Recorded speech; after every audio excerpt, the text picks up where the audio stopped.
சிறு திரையும்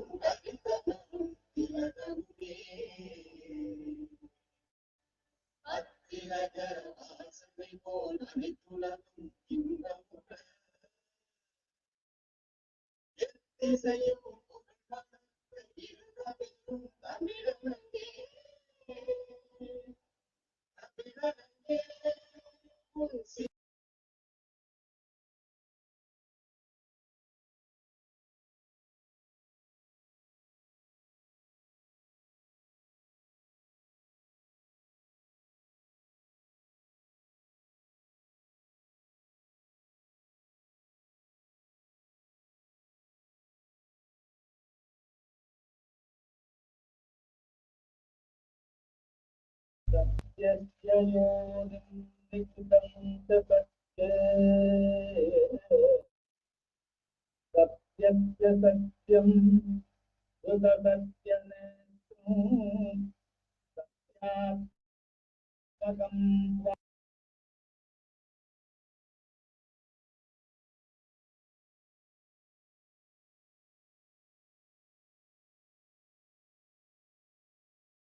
निवास जगत प्रणामे सृष्टिस्तां दर्शने सुभवत्तमूनां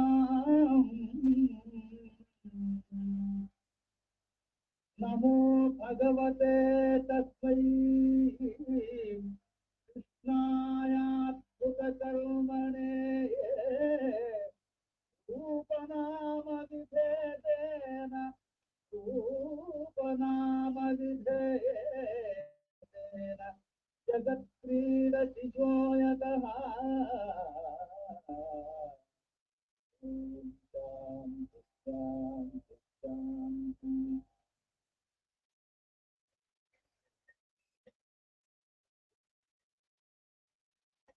With the support and best wishes of our Honorable Secretary, Shri Ashok Kumar Mundraji, I, S. Sonali, from 2nd MA Economics, begin today's program. Most respected Principal, Head of our Department, Heads of our Department, distinguished faculty members, esteemed guests, and budding economists. Welcome to Dr.S.Narasimhan Endowment Lecture on Gender and Development in India. Today marks the enriching journey filled with discovery, growth, and academic excellence.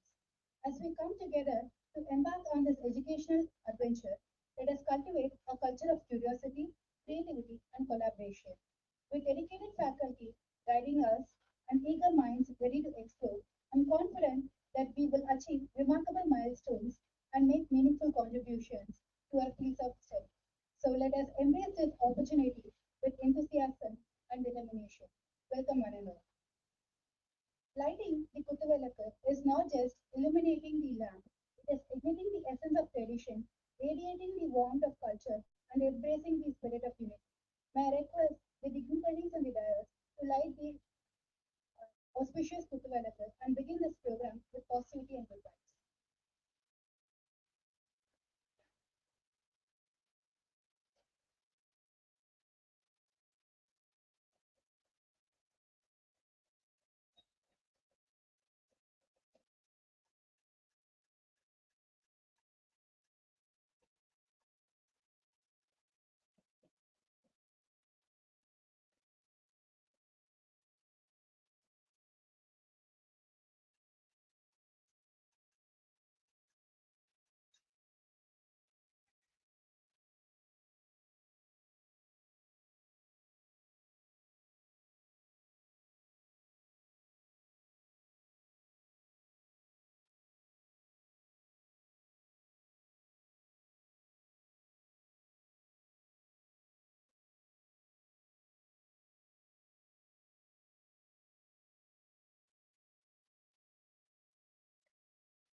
Now I request our principal, Captain Dr. S. Santosh Babu sir, and head of our department, Professor J.P. Jadip sir, to felicitate our Honorable Chief Guest, resource person, Dr. K. Kalpana ma'am, with a brief memento and a short.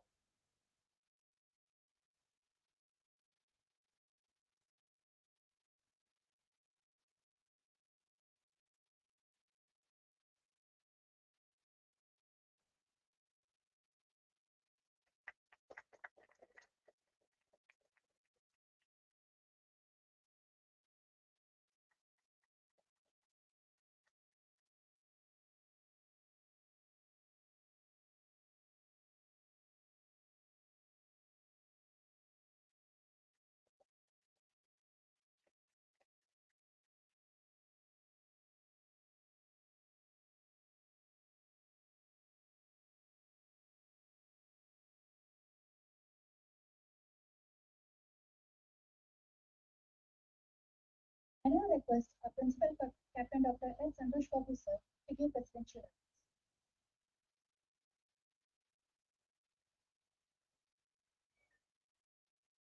Jai Sri Krishna. Very warm morning to all. Today we have a resource person, Dr. Kalpana from IIT Madras.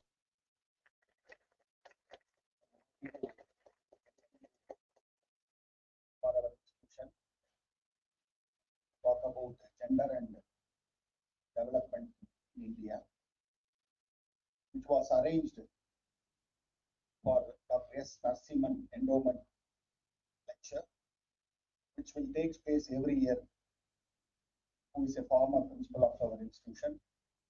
And during his tenure, they were able to get autonomous and also first time NAC.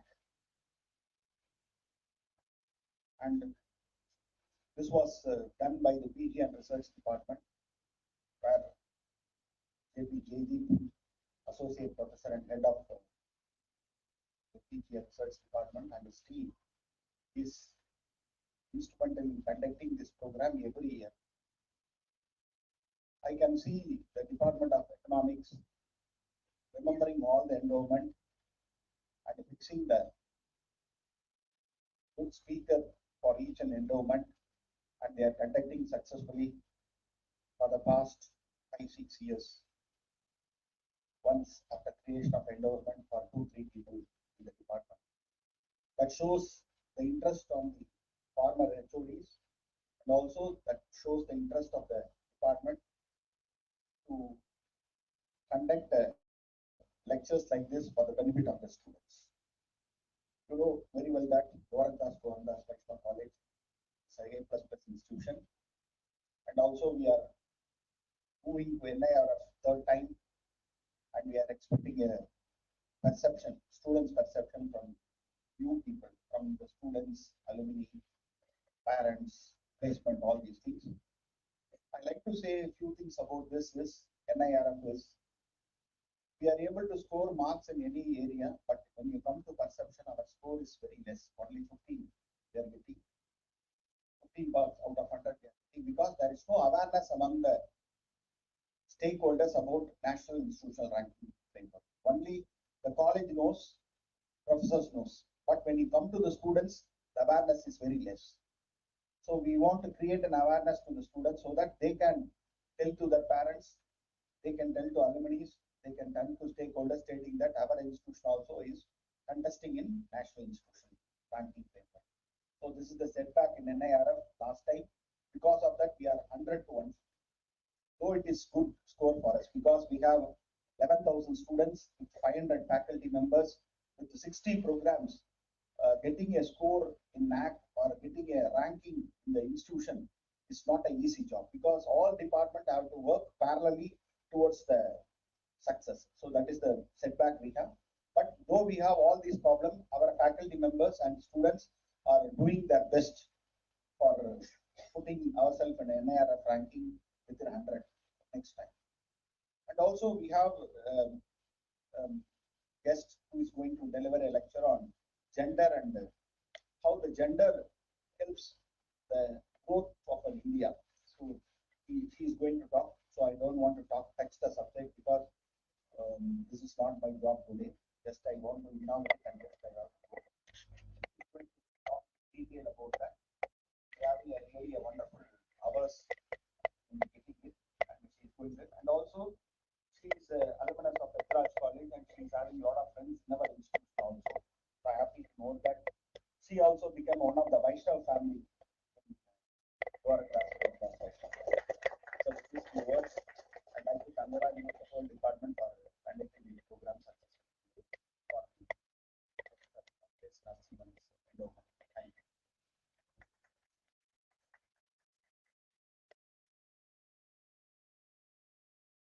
I call upon A. Premika from Second MA Economics to give a brief about Dr. S. Narasimhan Endowment.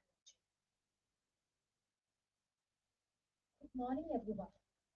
Dr. S. Narasimhan joined the teaching service at Dwarkadas Govardhan Das Vaishnav College, Chennai in 1981 and later promoted as Head PG and Research Department of Economics in 1997. He was instrumental in elevating the department to the research level and for the initiation of MA Business Economics, unaided stream, in 1997. In the year 2007, he was appointed as principal of the college and served well till 2014. Dr. S. Narasimhan sir has penned many books and research papers. Besides research projects to his credit, his major fields of specializations are econometrics, statistics, mathematical economics, and human resource department. He has been instrumental in getting autonomy for the college in 2009, which led the college for self-administration during his tenure as principal. He has been the recipient of many awards, recognizing his never-ending service to the Department of Higher Education. The Oxford, Cambridge, Harvard Foundation (OCHF) of the IASR and Rotary International honored him with the Lifetime Achievement Award in 2013. The department takes pride in organizing endowment lecture in his name annually.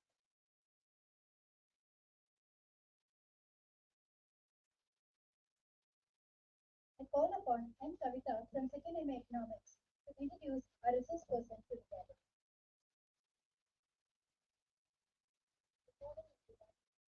Dr. K. Kalpana is Associate Professor in Humanities and Social Science Department, IIT Madras. She has completed her BA Economics in Etraj College of Women, MA History from Jawaharlal Nehru University, New Delhi, PhD from the Madras Institute of Department Studies in Chennai. The research area is development studies with a focus on the interfaces between gender and the development experience. Her academic publications are in the interesting domains of gender, poverty, microcredit, women's work in the informal sector, women's trade unions, and collective actions in solidarity economics. Her book Women, Microfinance, and the State in Neoliberal India was published by Routledge in 2007. She was an executive committee member of the Indian Association for Women's Studies for the period 2014 to 2017. As an activist and organizer with the People Science Movements and the Tamil Nadu Science Forum, she has extensive experience working among microcredit, self-help group, federations, and right to health.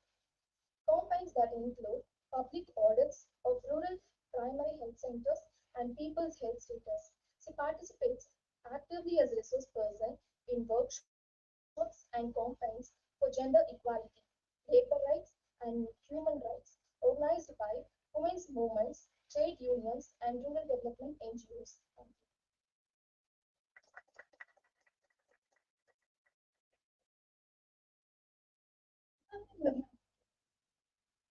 Empowering women is the key to unlocking the potential of any society, said Dr. APJ Abdul Kalam. Without further ado, I now welcome our resource person, Dr. K. Kalpana ma'am, to take over the dais to grace us with her perspective.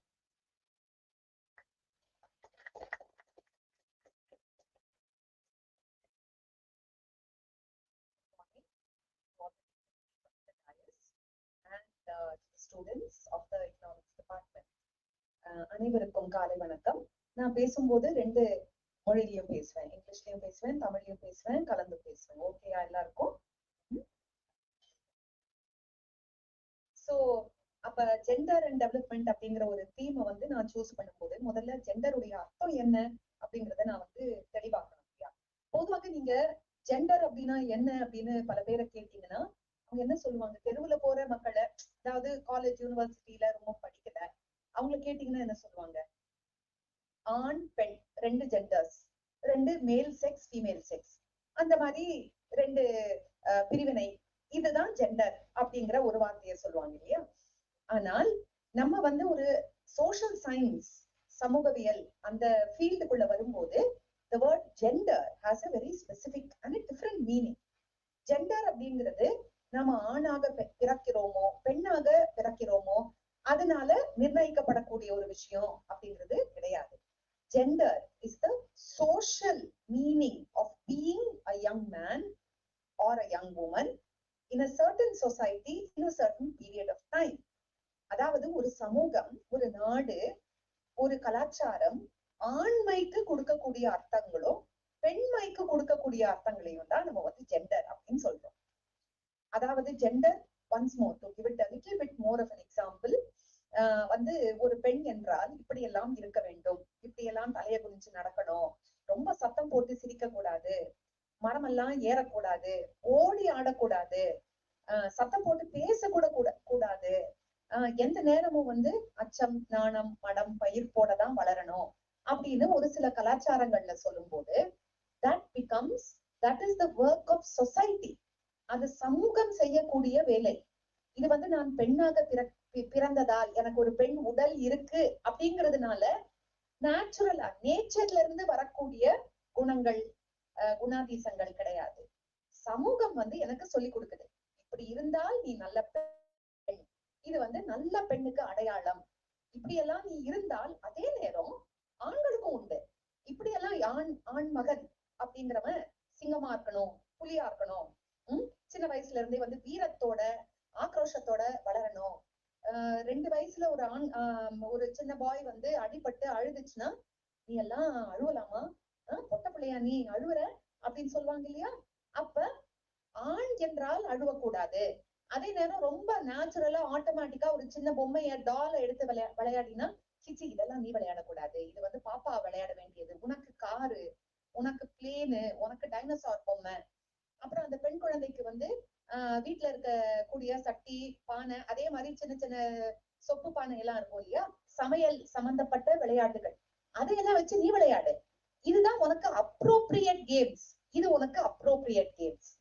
அப்புறம் இன்னும் கொஞ்சம் அப்படி வளர்ந்து வரும்போது ஸ்போர்ட்ஸ்ல கூட நீங்க இன்னைக்கு நிறைய ஸ்கூல்ஸ், அதுவும் இந்தியா முழுவதும் நான் சொல்றேன், நீங்க வில்லேஜ் லெவல்ல ஸ்மால் டவுன்ஸ்ல பாத்தீங்கன்னா இன்னுமே கேர்ள்ஸுக்கு வந்து ஸ்கிப்பிங் ரோப், அப்புறம் டெனிகாய்ட், பாய்ஸுக்கு வந்து football, volleyball, kicking a ball, running, cricket, அந்த விளையாட்டுகளில் கூட வந்து அந்த பிரிவினை.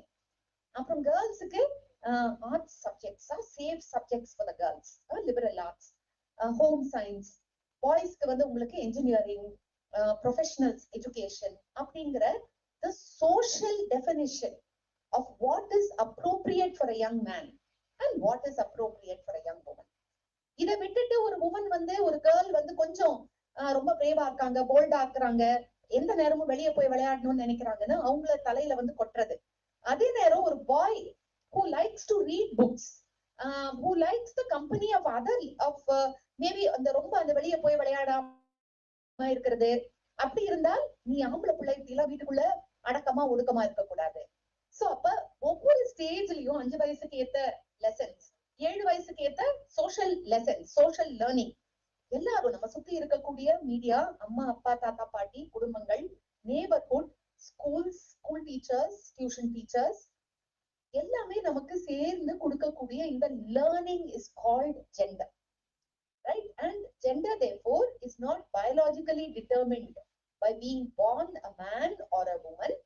Gender is socially learned behavior. நம்ம சமூகம் நமக்கு கற்றுக் கொடுக்கக்கூடிய சில இந்த குணங்கள், குணாதிசங்கள் அப்படிங்கறத நம்ம வந்து ஒரு ரொம்ப பேசிக் எக்ஸாம்பிளாக ஒரு டெபினிஷனா கூட எடுக்கலாம். So we all have gender identities.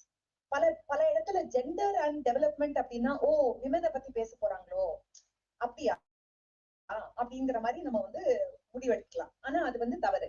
when we talk about gender, we talk about men and women, we talk about boys and girls. ஏன்னா இந்த ஜெண்டர் நமக்கு கொடுக்கக்கூடிய இந்த அடையாளங்களை நம்ம எல்லாருமே சுமக்கிறோம். ஆண்களும் சுமக்குறாங்க, பெண்களும் சுமக்குறாங்க. நம்ம எல்லாருமே நம்ம மூளைக்குள்ள ஏத்துட்டு இருக்கோம். ஆண்களும் ஏத்துட்டு இருக்காங்க, பெண்களும் ஏத்துட்டு இருக்காங்க. அப்ப வந்து ஆண்களுக்கு சம்மந்தம் இல்லாத ஒரு விஷயம் வந்து ஜெண்டர் கிடையாது. சோ வி ஒரு இன்னும் கூட கொஞ்சம் எக்ஸாம்பிள்ஸ் நம்மள சுத்தி இருக்கக்கூடிய எக்ஸாம்பிள்ஸ் வந்து பாத்தீங்கன்னா when you go to villages, நீங்க வந்து அக்ரிகல்ச்சரை பாக்குறீங்க, you are all economic students plus நிறைய பேர் நிறைய சூழ்நிலைகள்ல கிராமங்களுக்கு போயிருப்பீங்க.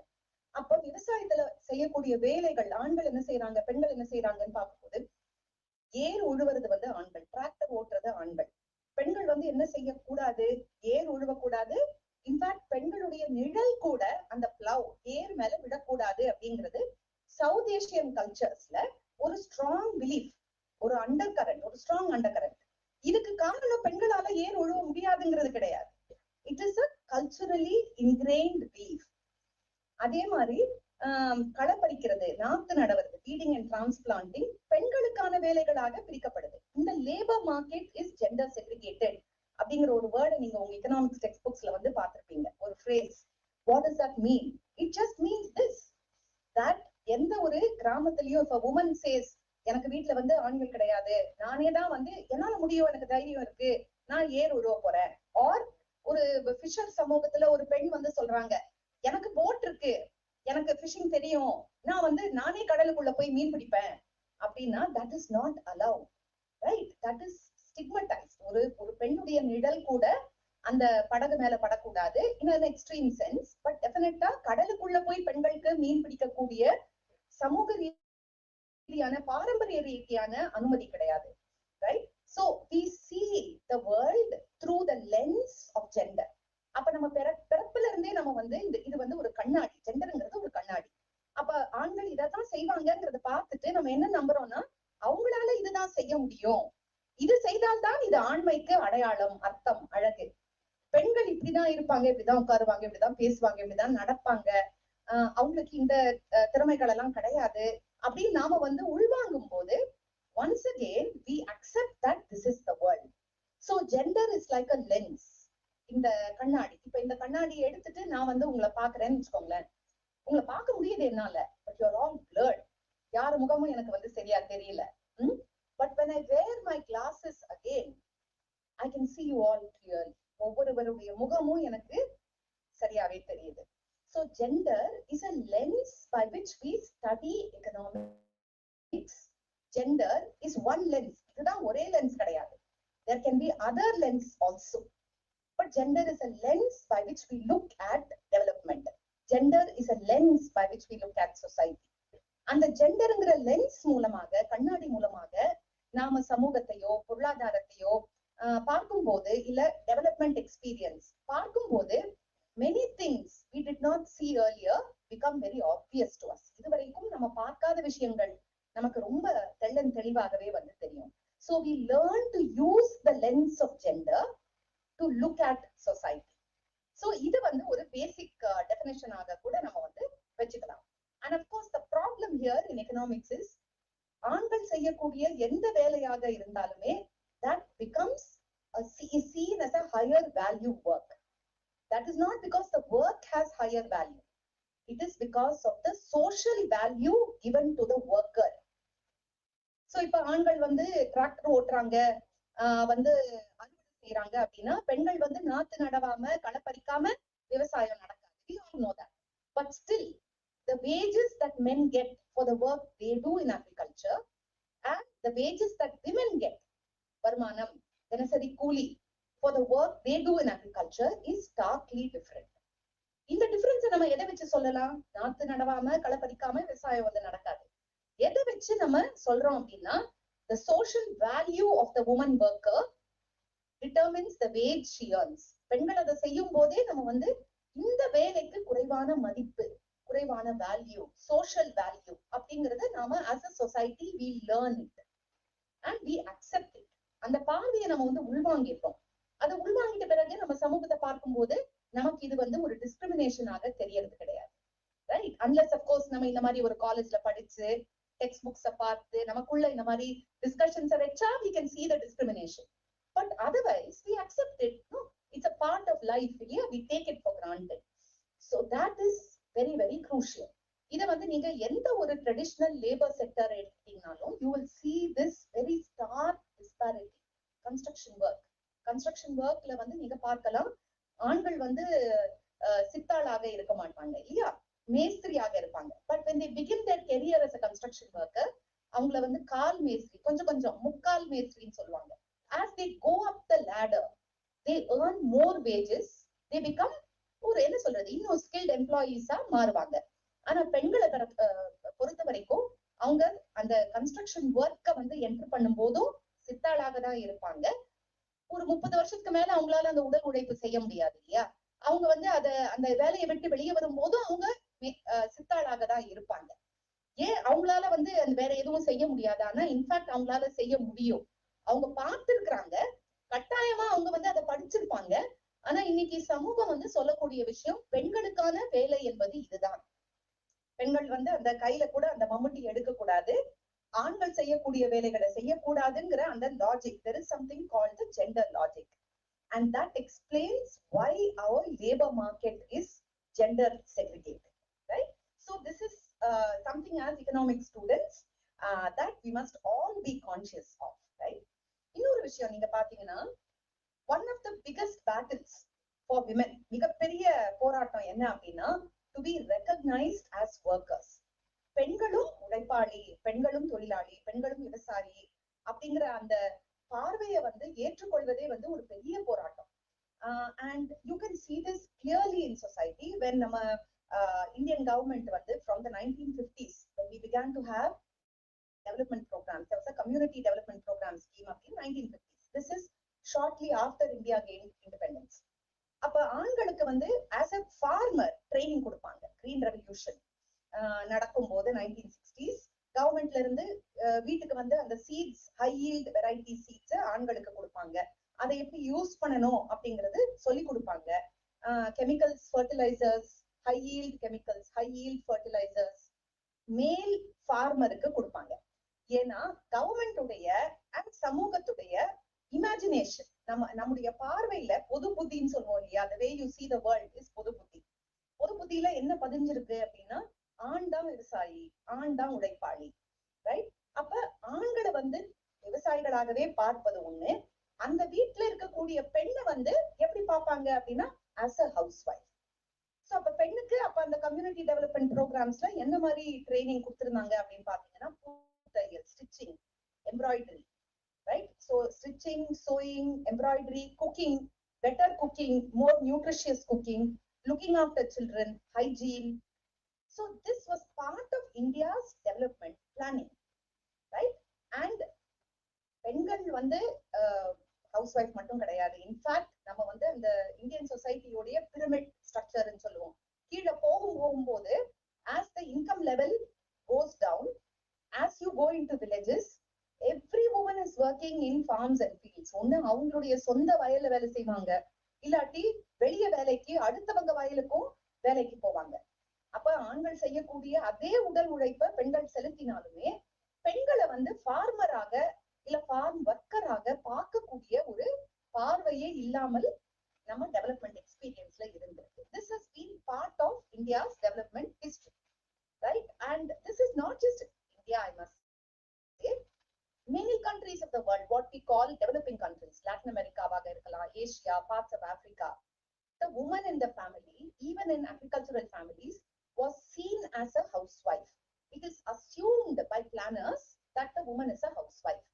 ஆனால் the experience, நமக்கு இருக்கக்கூடிய rich evidence, நிறைய economists ஸ்டடி பண்ண அடிப்படையில இருந்து என்ன தெரியுது அப்படின்னா, everywhere women were working and earning in addition to working at home.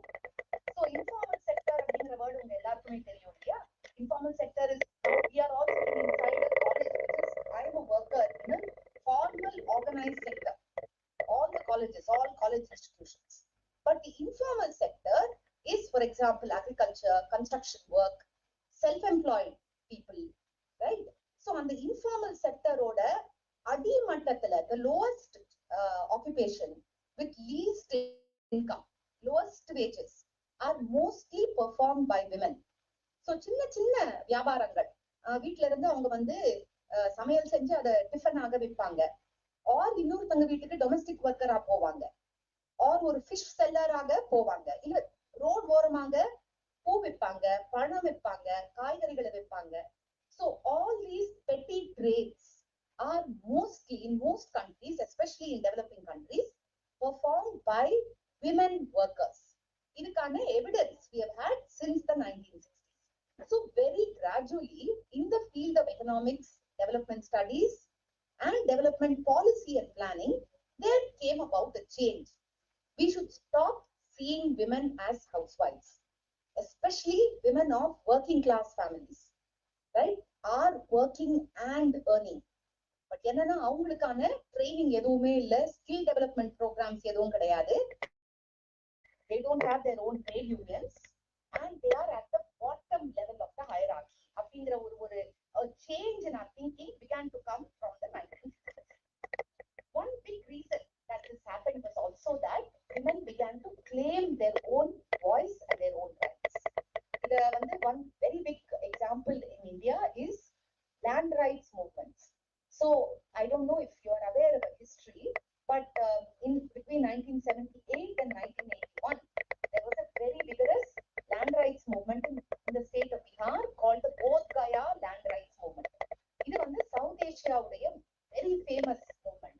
Why was it so famous அப்படின்னு பார்த்தீங்கன்னா அங்க என்ன நடக்குது அப்படின்னா, those without land are fighting for land from the landowner there. ஒரு 12,000 acres of land வந்து it should be distributed amongst the landless tillers, landless peasants. அப்படிங்கிற ஒரு there was a big battle. What is interesting is women in the households of the peasants were saying, distribute பண்ணும்போது எங்க பேர்ல பட்டா வைங்க, not in our husband's name but in our name. So women wanted land in their own names. This became a big challenge in the Bodh Gaya movement. It was called a struggle within a struggle. So struggle is for land. அது என்ன ரெண்டு struggle. First is a struggle for land. இல்லையா, நிலம் இல்லாத குடும்பங்களுக்கு land, as you know, is a very important productive asset in rural India. So for those without land, distribution of land becomes a very important struggle. The second dimension is அந்த குடும்பங்களுக்குள்ள யாரு பேர்ல வந்து பட்டாவா வைக்கிறது. And there women are saying, not in our husband's names but in our name. So we are farmers, we are producers, we are traders, we are workers, right? We are not only wives, we are not only mothers, and we are not only housewives. This is one of the big changes in the field of gender and development. அப்ப அந்த ஜெண்டர்ங்கிற lens வச்சு பார்க்கும்போது we see that women are working everywhere, right? But it is not reflected in the popular imagination. அதை நம்ம வந்து எப்படி மாற்ற போகிறோம் அப்படிங்கிறதுக்கான lots of struggles. இந்தியாவுல வந்து there have been many women's organizations, women's movements since the 1970s, which have told the government, women நீங்க பார்க்கும்போது அவங்கள வெறும் ஹவுஸ் ஒய்ஃபா பார்க்கிறது சரி கிடையாது. அதே நேரம் போத் கயா போன்ற அந்த லேண்ட் அஜிடேஷன்ஸ்ல கீழ இருந்து மேல there has been a pressure from the women from the poorest households saying, give the land in our name, not in our husband's name. So from both directions, we find that there has been a very powerful change, and this change has come because now we are looking at the world, using the lens of gender. Also, many things. How to use gender in development அப்படின்னு சொல்லும்போது there is something called the household model. Household model அப்படின்னா how do we understand the household? Usually most models of the household economicsல used to be that ஒரு householdக்குள்ள all resources are equally distributed. What is a resource in a household? Everything is a resource. Food is a resource. Medical attention, medical budget is a resource. Educational budget is a resource. Everything is a resource. The assumption is everything is equally distributed within households, but that's really not the case. Again, a lot of evidence shows that even food is not equally distributed in many Indian households, right? And we have a lot of evidence which says that women are eating last. Women are eating cold food often. Women are eating stale food.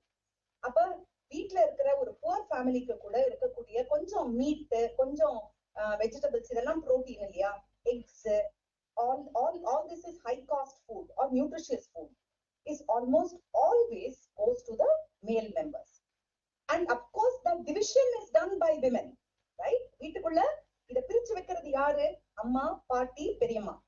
So அந்த ideology of Sun பிரெஃபரன்ஸ்ங்கிற ஐடியாலஜிய உள்வாங்கிறதும் பெண்கள், அதை செயல்படுத்துறதும் பெண்கள், right? This is how ideology works. நம்ம இதை வந்து எப்படி புரிஞ்சுக்க கூடாதுன்னா, ஓ men are the villains போல, women are the victims போல அப்படின்னு we should not understand it. That's wrong, right? We should see it because you're all now in college, your college students, see it as a structure, see it as social rules, and we have all internalized. இதை நம்ம எல்லாருமே உள்வாங்கியிருக்கோம். So there are studies that show that the male head of the household is eating first, அதுக்கப்புறம் younger boys, அதுக்கப்புறம் older men, தாத்தா வயசானவங்க அந்த மாதிரி, and then finally women last. What are the consequences of that அப்படின்னு பார்க்கும்போது, இன்னைக்கு நீங்க National Family Health Surveys ஓட டேட்டாவை பார்க்கும்போது you will find that even in the reproductive age group from 15 to 39, a women is called the reproductive age group, இல்லையா? When they can give birth to children, when they can become mothers. What is the most common cause of death? எதனால பெண்கள் இறந்து போறாங்க அப்படின்னு பார்க்கும்போது, it is not because of delivery, pregnancy. Women die because of malnutrition. ஒரு சின்ன fever வருது, ஒரு சின்ன கோல்டு வருது, that becomes a very serious illness. It becomes pneumonia, it becomes tuberculosis, and women die. The reason for that is underlying malnutrition, சத்துக்குறைவு. அதுக்கு என்ன காரணம் அப்படின்னு நீங்க போனீங்கன்னா, தூங்குறது கம்மி, வீக்கெண்ட்ஸும் பெண்களுக்கு கிடையாது, வீக்கெண்ட்ஸ் ஆஃபும் கிடையாது, சாப்பிடுறதுல mostly it is the most nutritious food காலி ஆயிடுது, அதுக்கப்புறம் தான் பெண்கள் வந்து சாப்பிடவே உட்காடுறாங்க, அண்ட் வேலை வந்து அதிகம். Everything is a resource within a household. யாருக்கு அதிக நேரம் தூங்க முடியும்? Sleep is a resource. Leisure, I'm tired, I need to rest. எனக்கு மைண்டும் டயர்டா இருக்கு, பாடியும் டயர்டா இருக்கு, I want to rest அப்படின்னு சொல்லும் போது I need rest அப்படின்னு ஆண்களால சொல்ல முடியுது, பெண்களால அதை வந்து சொல்ல முடியல. And food is a resource, and then education is a resource. அப்ப பெண்களை வந்து நிறைய studies show that the girl in India, rural India, goes to government school, boys go to a private school. ஏன்னா private school ன்னு சொல்லும் போது no understanding is it's better education. So அப்ப அந்த பட்ஜெட்லயும் இருக்கக்கூடிய difference. So the way to understand it is, supposing ஒரு ஃபேமிலிக்கு இருக்கிற ஒரு basket of resourcesன்னு வச்சுக்கோங்களேன், அந்த ரிசோர்சஸை நீங்க வந்து டோட்டலா பார்க்கும்போது that is determined by poverty. அது ரொம்ப ஏழையா இருக்கிற குடும்பத்துக்கு இவ்வளவுதான் இருக்கும் ரிசோர்ஸ் டோட்டலா. கொஞ்சம் நல்ல வெல்த்தியா இருக்கிற middle class and upper middle class குடும்பங்களுக்கு இவ்வளவு பெரிய பாஸ்கெட் இருக்கும். That is determined by poverty. இல்லையா? the size of the pie அப்படின்னு சொல்லலாம், size of the cake. கேக்கோட சைஸ் வந்து decided by poverty. But size of the cake பார்த்தால் மட்டும் போதாது, we have to also look at the sharing of the cake.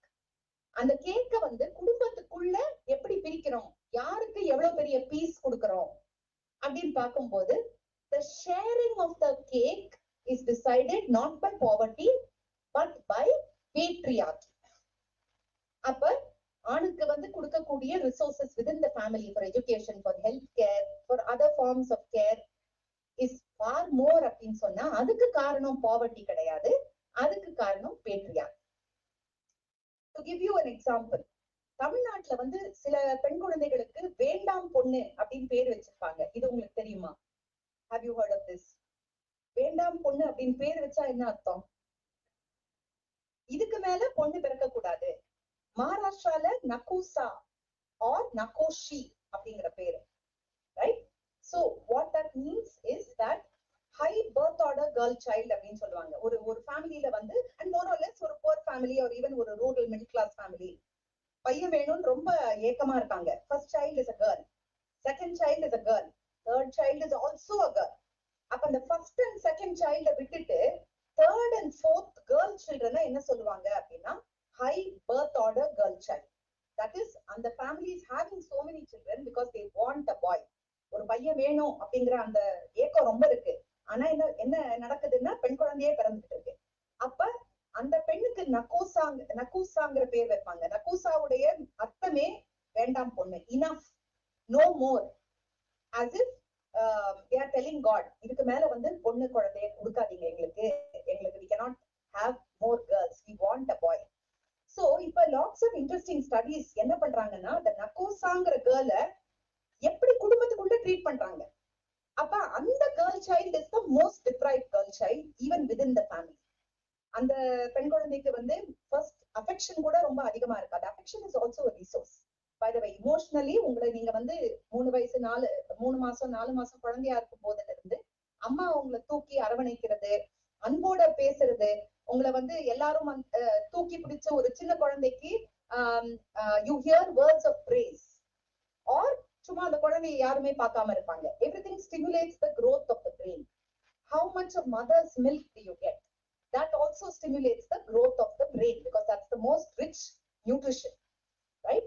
So all of this in the mother's milk la irundha love and affection within the family is a very important resource. நீங்க கூட யோசிக்கலாம், அதே economics language வந்து குடும்பத்துக்குள்ள use பண்றீங்க அப்படின்னு. That's the whole point. We have to use it within the household, right? So household-kulla affection is a resource, love is a resource, and that is not evenly distributed in India today. That has not been. So the girl child that is not wanted by the family becomes the unwanted girl child, which suffers. அப்ப அந்த நிறைய criteria இருக்கு. இப்ப அந்த குழந்தையோட wait எடுத்து பாத்தீங்கன்னா, அந்த நக்கூசான்னு சொல்லக்கூடிய கேர்ள் சைல்டு ரொம்ப அண்டர் வெயிட்டா இருக்கும். அந்த குழந்தைக்கு ஸ்கூல் எஜுகேஷன் வந்து it will be in a very low quality kind of school. அந்த குழந்தைக்கு ஏதாவது ஒரு ஹெல்த் கிரைசிஸ் வந்தா உடனே டாக்டர்கிட்ட கூட்டிட்டு போக மாட்டாங்க to see a doctor to get medical care. So gender determines everything about the way boys and girls are raised within households. அப்ப அந்த ஹவுஸ்ஹோல்ட்ங்கிற குடும்பம் அப்படிங்கிற அமைப்பை கூட சோஷியல் இன்ஸ்டிடியூஷன் நம்ம ஜெண்டர்ங்கிற லென்ஸோட பார்க்கும்போது we see how resources are distributed within the household, right? And we should learn to do that as young economists. நீங்க எல்லாருமே வந்து young economists. இங்க இருந்து first year ல இருந்து final year of PG ல இருக்கும்போது what are you? You are definitely young economists. So you are learning to see society as young economists. அப்படி நீங்க சொசைட்டியை வந்து பார்க்கும்போது ஜெண்டர்ங்கிற ஒரு லென்ஸ் நீங்க போடாம பார்க்க கூடாது. You should not forget the lens called gender. To understand society better, it is a tool that helps you understand society better. Even to change society, you have to first understand it, right? So that's those are some examples that I would like to share with you today. And then of course, so as I told you, there is the cake irukku, and the cake oda size decided by poverty, but அந்த கேக்க நம்ம எப்படி வெட்டி பிரிச்சு கொடுக்கிறோம் குடும்பத்துக்குள்ள அப்படிங்கிறது decided by patriarchy. But there can be many other examples also. For example, many of you know that if rural இந்தியால வந்து there is a program called self help groups, சுய உதவி குழுக்கள். பெண்களுக்கு வந்து mostly it is targeting women get savings, women get loans from banks, etc. So வெளிய இருந்து பார்க்கும்போது it seems that women are getting empowered because women are now saving a lot of money, women are giving each other loans, women are going to the banks, women are getting big loans. Sometimes they are also starting small livelihood and business activities and climbing out of poverty. This is the sense that we have often, right?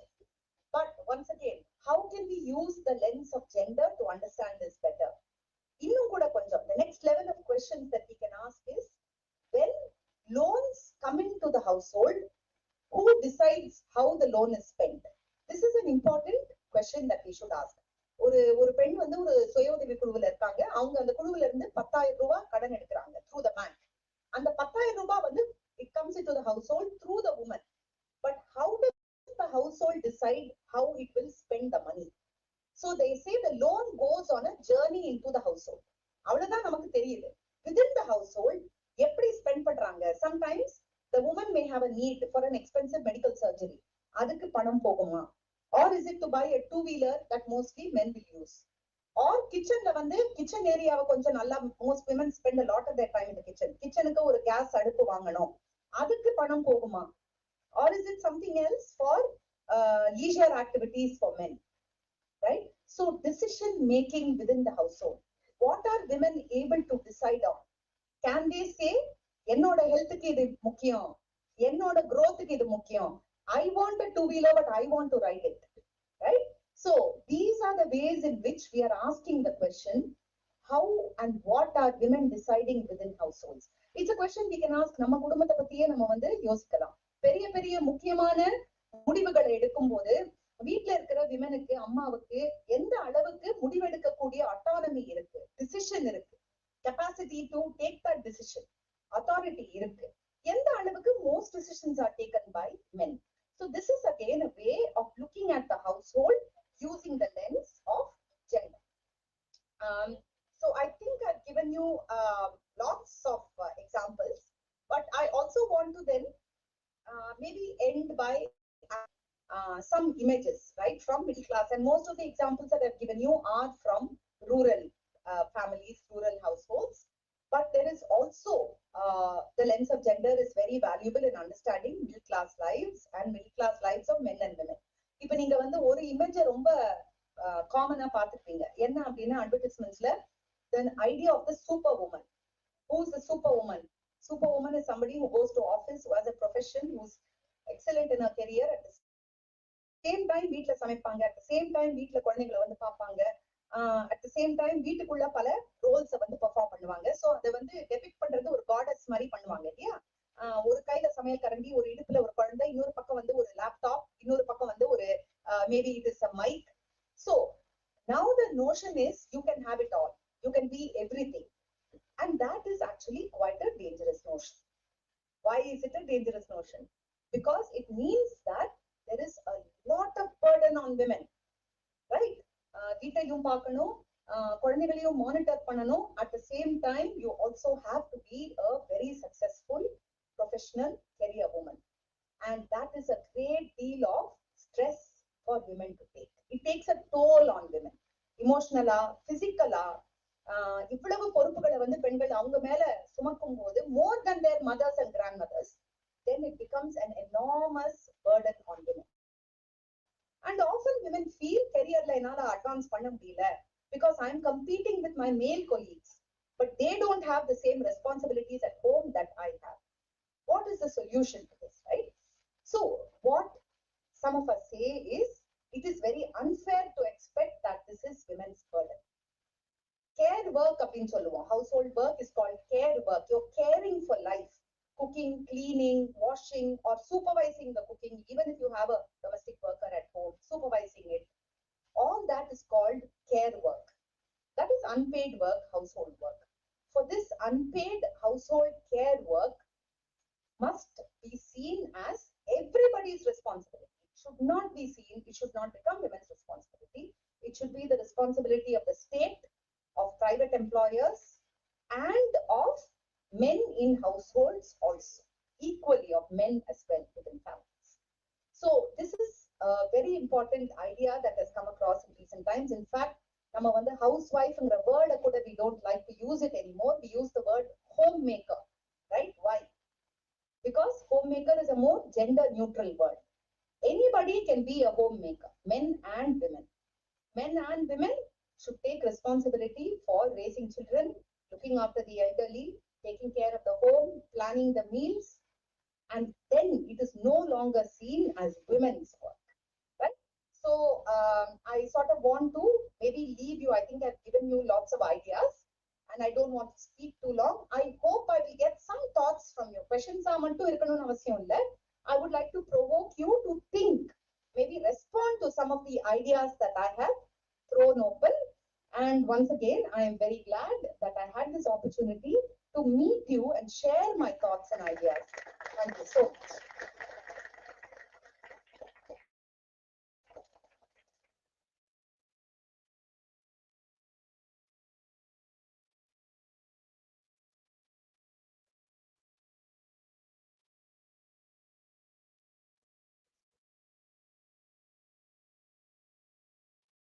It's a question and answer session, so you can ask any.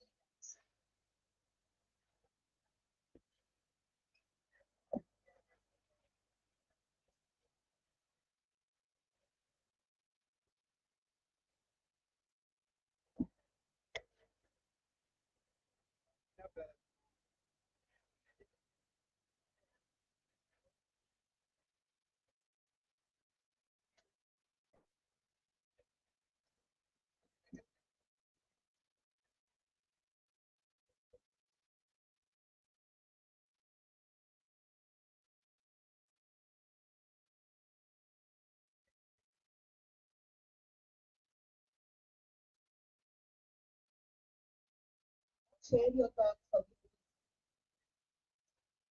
opinions. எதுவாக கூட இருக்கலாம். Fine. Feel free.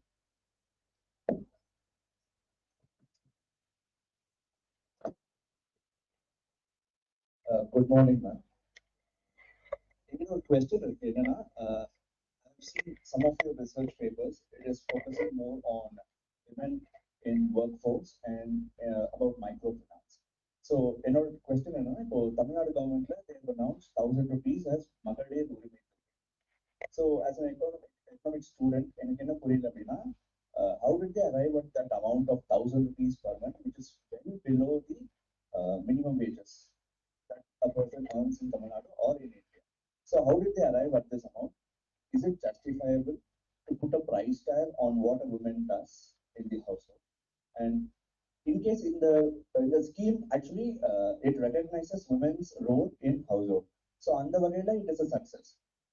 அதை quantify பண்றதோ இல்ல அதுக்கு ஒரு price talk கொடுக்கறதோ எப்படி பண்ண முடியும்? Because as an economic student இதை நான் பார்க்கும்போது இப்போ மென் ஏர்ன் பண்றதுல இருந்து பாதி சம்பளத்தை வந்து விமனுக்கு கொடுக்கணும், அது ஜஸ்டிஃபைபிளா இல்ல மினிமம் வேஜஸ் ஆக்ட் படி போயிட்டு அவங்களோட ஒர்க் வந்து நம்ம குவான்டிஃபை பண்றது வந்து ஜஸ்டிஃபைபிளா எப்படி? Thank you so much for that. And please sit down. And if you don't mind, I'll also sit down and respond. You can all hear me from here and see me also from here. இது வந்து amount இதோட contact என்ன அப்படின்னு பாத்தீங்கன்னா யூரோப்ல ஆக்சுவலா 1970s ஒரு பெரிய debate வந்துச்சு, வேஜஸ் ஃபார் ஹவுஸ் ஒர்க் அப்படிங்கிற டிபேட். அதுல நிறைய விமன் ஃபெமினிஸ்ட் ஸ்காலர்ஸ் வந்து என்ன சொன்னாங்கன்னா ஹவுஸ் ஒர்க்குக்கு வந்து ஒரு வேல்யூ இருக்கணும். ஏன்னா ஹவுஸ் ஒர்க் என்ன செய்யுது அப்படின்னா it is a very fundamental thing. It is creating and reproducing labor power for the economy and the society. Factory worker வீட்டுக்கு வராரு அப்படின்னா ஒரு 8 hours 10 hours ஒர்க்கிங் டேக்கு அப்புறம் he comes home exhausted. அதனால எதுவுமே வீட்டுல செய்ய முடியாதுன்னு சொல்லும் போது the house is clean, வீடு வந்து சுத்தமா இருக்கு, அவர் குழந்தைகளை யாரோ பாக்குறாங்க, அவருக்கு நல்ல சூடான சாப்பாடு கிடைக்குது, அவரால் வந்து நல்லா ரெஸ்ட் பண்ண முடியுது, தூங்க முடியுது. அடுத்த நாள் காலையில எந்திரிச்சு கிளம்பும் போது அவர் கையில வந்து டிஃபன் பாக்ஸா யாரோ கொடுக்குறாங்க. சோ அந்த யாரோங்கிறது யாரு? ஒண்ணு அவர் அம்மா, இல்ல அவருடைய சிஸ்டர், இல்ல அவருடைய வைஃப், இல்லையா? சோ அவரை வந்து ஒரு ஒர்க்கராக நம்ம சொசைட்டில ரெகக்னைஸ் பண்றோம்.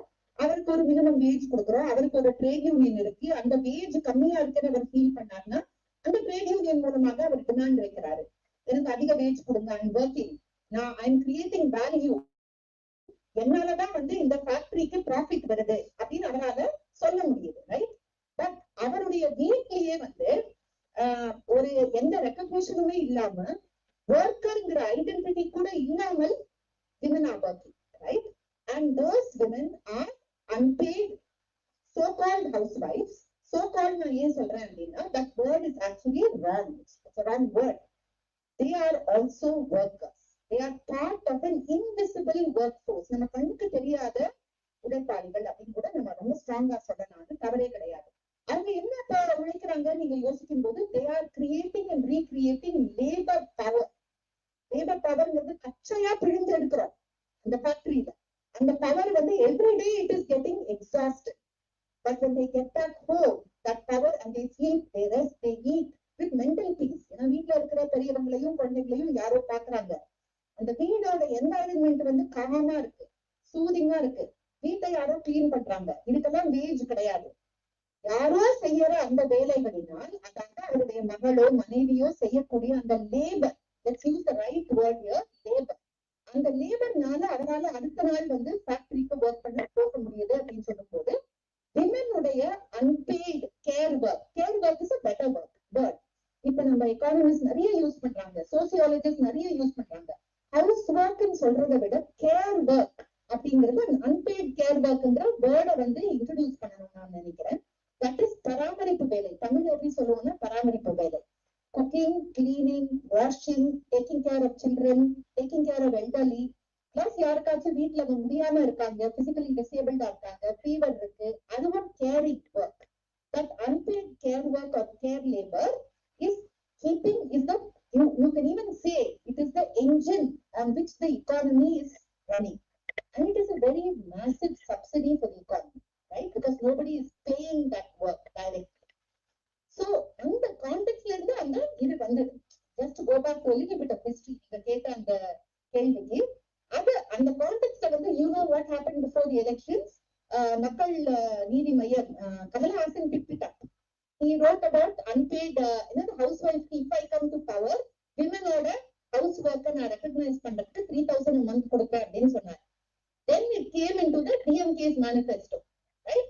And as you know, in elections, what happens? ஒரு பார்ட்டி நான் இதை கொடுக்குறேன்னு சொன்னா இன்னொரு party immediately, if it's a popular demand, they will immediately grab the demand. That is competitive elections. நம்ம எல்லாருமே பார்க்கிற விஷயம் தானே. In fact, when that came, I wrote a piece in the Hindu reminding readers that Kamal Haasan சொல்றது இப்போ 3,000 சொல்றது வந்து the amount is not important. It can be 5,000, maybe 3,000, maybe 1,000.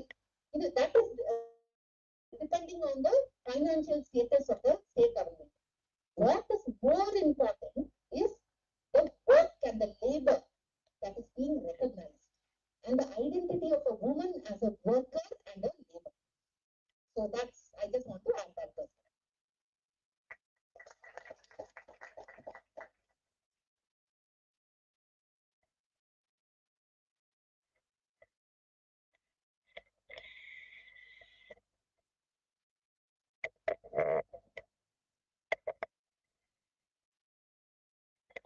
Good morning, ma'am. So I just thought of 2 points. These days, with the name of women empowerment, so many people perceive that with the help of women empowerment, a woman take too much freedom, like too much freedom, both positive and negative. And the second point is women commenting on other women. அவ என்ன இப்படி dress பண்றா, அவ என்ன இப்படி இருக்கா. And even if a woman comes in very good attire, other women is not like பாராட்ட மாட்டாங்க. நீ ரொம்ப அழகா இருக்கேன்னு women சொல்ல மாட்டாங்க. They take time to comment on other women. அவ இப்படி இருக்கா. So just your thoughts on this. நான் பதில் சொல்லிட்டு It's an addition to that. Okay, wait. So I had the same thought.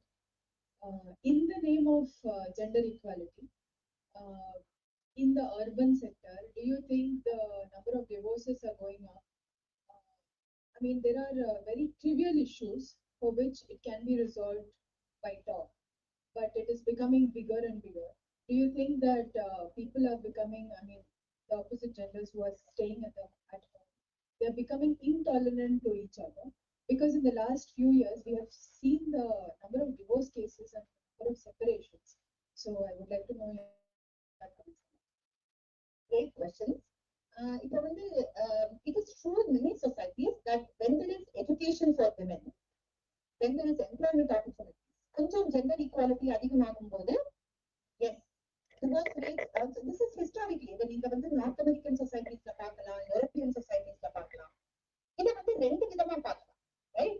ஒரு விதம் வந்து எப்படி பார்க்கலாம் அப்படின்னா, அப்ப ரெண்டு நம்ம எஜுகேஷன் அண்ட் எம்ப்ளாய்மெண்ட் கொடுத்து ஈக்குவாலிட்டி கொடுத்தா they are breaking the family. So women are ready to break the family. The family structure is being shaken and broken. அப்படிங்கிற ஒரு fear வந்து நிறைய பேருக்கு இருக்கு, சொசைட்டிலயும் இருக்கு. That is one kind of way of responding, and we can see that response.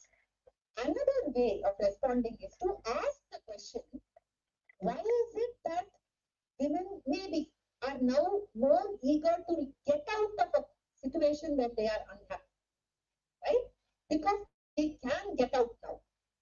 They have the education, they have the means to support themselves. If they have children, they have the means to support their children. The question here is, why is it for so many years that the family seemed stable? The family seemed stable, and the appearance of stability இருக்குல்ல, ஏன்னா women could not quit the family, right? They own no property. But historically நீங்க பாத்தீங்கன்னா யூரோப்லனா property was not in women's name. So அவங்க அப்பா வந்து பெரிய land ஓனரா இருப்பாரு, but அவங்க பேர்ல ப்ராப்பர்ட்டி இருக்காது. கல்யாணம் பண்ணிட்டு போகும்போது அவங்களுக்கு டவுரி கொடுப்பாரு. That belongs to the husband. She has no education. திரும்ப அந்த எஜுகேஷன்ங்கிறது ஃபேமிலிக்குள்ள சிங்கிங், மியூசிக், இந்த மாதிரி எஜுகேஷன் தான். ஸோ அவங்களுக்கு எம்ப்ளாயபிலிட்டிக்கான எஜுகேஷன் கிடையாது. அந்த கான்டெக்ட்ல whatever the husband is, கல்லானாலும் புல்லானாலும், right, she has to tolerate it and bear it. If she is very lucky, she may be a happy woman in her marriage. If she is not, she may be terribly unhappy in her marriage. She has no alternative. She has no option. So நம்ம அதை எதை வந்து அந்த ஸ்டெபிலிட்டின்னு பாக்குறோம்னா we saw a situation in which both parties were tied into a marriage in which one party had all the rights. உரிமை ஒருவருக்கும் கடமை மற்றவருக்கும் இருந்திருக்கு. Traditional marriage structure, right? அந்த situationல the marriage itself seemed stable. But I would say, let us look at it as a situation where now to remain in a marriage, right? You have to respect the other person. You have to respect the views of the other person. You cannot take another person for granted. And let the man and the woman equally respect each other. And then, as they say, if something belongs to you, set it free. If it comes back to you, it was yours. If it doesn't come back to you, it was never yours. So ஒருத்தரை நீங்க வந்து கட்டி போட்டு பிடிக்கணும் அப்படின்னா நீங்க அன்பின் பெயரால் வேணா செய்யலாம். ஆனா ஆதிக்கத்தின் பெயரால் கட்டி போட முடியாது. Everybody the right to remain in marriages on the basis of whether they are happy or not. And if they are not happy, so there will be a period, right, when there will be more divorces. That's not necessarily a bad thing. That's not necessarily a bad thing. Divorce is a bad thing. அப்படின்னு நம்ம பார்க்கவே கூடாது. It is people deciding that they want another chance to be happy, feeling oppressed in a situation and moving on.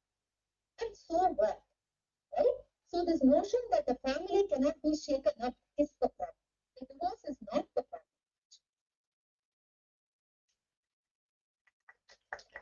Ma'am, I have a doubt. Like, we are in 2020, but still, if a man is being a father and he is working in a top position in a company, he is never questioned that how are you managing your personal and professional life. But when it comes to a woman, if she is a mother and if she is working in a top position in a company, she's always been questioned like how are you managing your personal and professional. What is your opinion on that? Great question. And fantastic, thanks.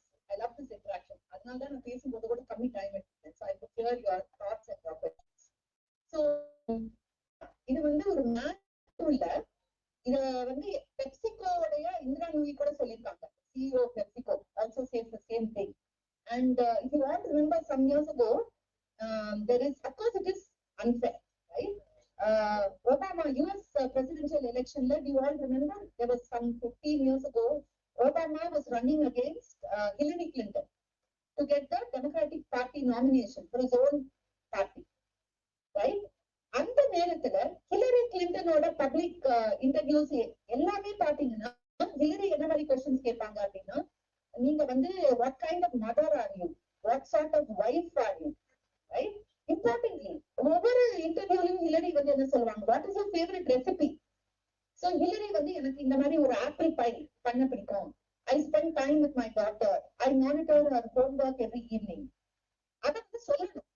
If Hillary says it, the American public likes Hillary more. Obama the question கேட்க மாட்டாங்க. It's irrelevant. Now, what kind of father are you? He வந்து Obama has 2 daughters. How much time do you spend with your daughters? And what can you do in the kitchen? What do you know how to cook? You know how to cook? Nobody asked Obama that question. It's just an example, right? I was also happy Obama won that election. But I'm just saying, right? The question is the double standards. And the double standard is that a woman has to prove, and she has to prove to everybody that she is a good wife and a good mother, and at the same time a successful career woman. And that is often why women suffer from a lot of stress, burnout, tension, and physical and mental illness, right? நம்ம well-being சொல்றோம். Well-being ஓட opposite ஒரு word இருக்கு, ill-being, right? And that is unfair. The question we have to ask is, why do you want to know what sort of a wife and mother somebody is? And that is not your interest. Why should you? What kind of prime minister is she going to be? What kind of politician? What kind of CEO? And I think the reason also is that people, society is very scared of powerful women, right?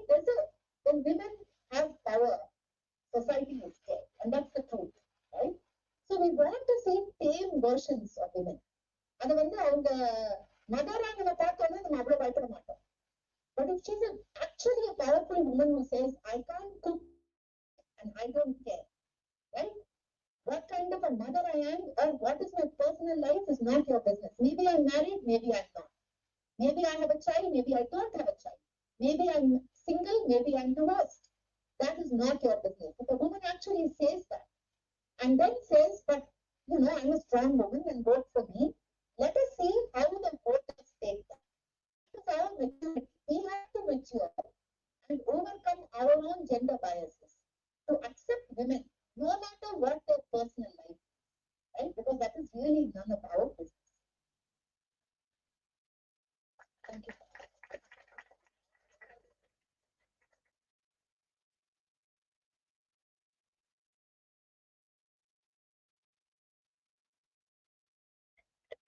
Hello, ma'am. Men and women, ரெண்டு பேரை பத்தி தான் பேசுறோம். இன்னும் LGBT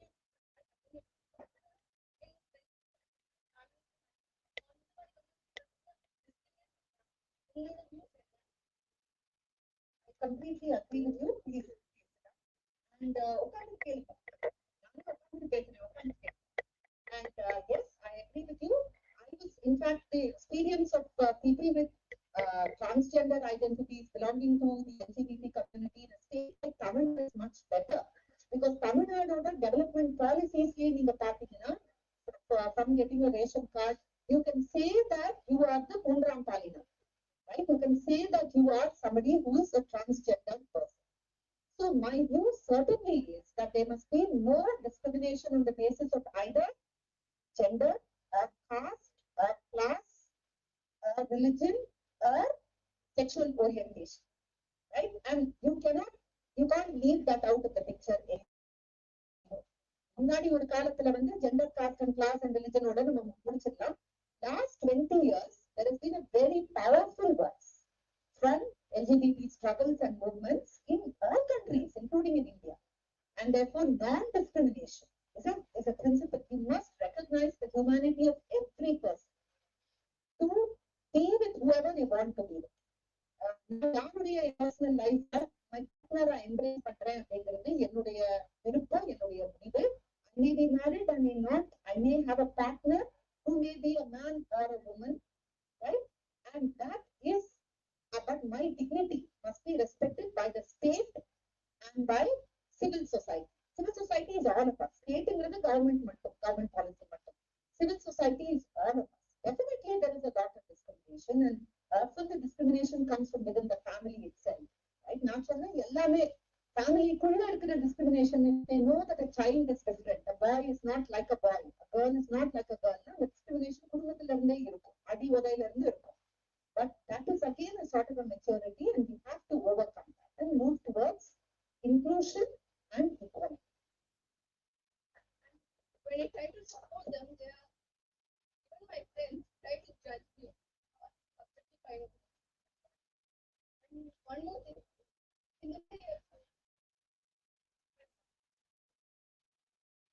மாதிரி pregnancy இதெல்லாம் நீங்க என்ன நினைக்கிறீங்க?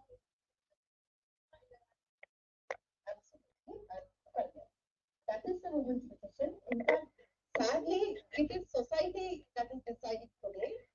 And ஒரு couple கல்யாணம் பண்ணிக்கிட்டாங்கன்னா within a year in most small towns, villages, குழந்தை பிறக்கலன்னா அந்த மேல தப்பா யோசிப்பாங்க இல்லையா? So it is one of the very fundamental essence of the women's movement is my body, my right. I have to decide who I will marry, when I will marry, whether I want to have children, and when I will have children. I own my body. But அந்த ownership இன்னைக்கு சொசைட்டியோ கல்ச்சரோ விமனோட கையில விடுறது கிடையாது. அந்த decision making விமனோட guy. Every decision, whom to marry, should I have a child when I marry. Every decision is taken by everybody else in society. Right? So that is a problem, and that's also very fundamental. In எல்லா UN conventions நீங்க பாத்தீங்கன்னா the right to love, the right to marry, the right to have children, the right to own my body is a very fundamental right that cannot be taken away by women, that cannot be taken away from women.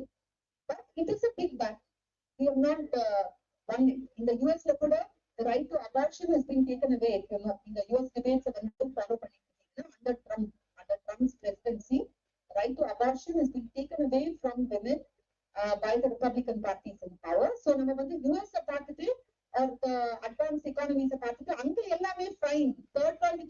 அவ்வளவுதான் பிரச்சனை அப்படிங்கிறதும் நம்ம யோசிக்க கூடாது. Some freedoms we have that even a country like the US women don't have. Thank you so much.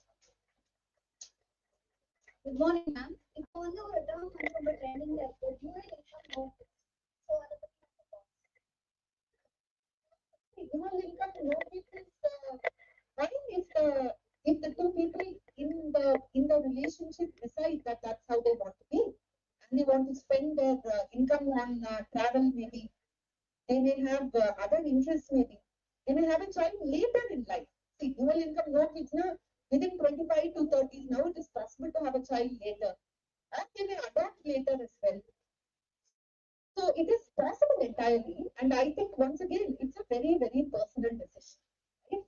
Rather than have it forced on you and then be a horrible parent, right? Because you're not ready for parenting, decide that you will either have a child later when you're ready, or maybe you will adopt a child if you feel you can't have a child. So I would say that இது வந்து நம்ம all this should be seen as some of our basic. It is not today. இதை வந்து ஒரு விவாத பொருளாக ஆக்கி இதை செய்யறது சரியா நம்ம யோசிக்கிறதே வந்து எங்க இருந்து வருது அப்படின்னா இப்படின்னு நம்ம பார்த்துருக்காங்க. இந்த ஒரு ஃபேமிலி அமைப்பு தான் சரியான ஃபேமிலி அமைப்பு. அதுதான் நம்ம வந்து யோசிக்கிறோம். இப்படி இருந்தால் எப்படி இருக்கும் சமூகம் அப்படிங்கிற மாதிரி நம்ம யோசிக்கிறோம்.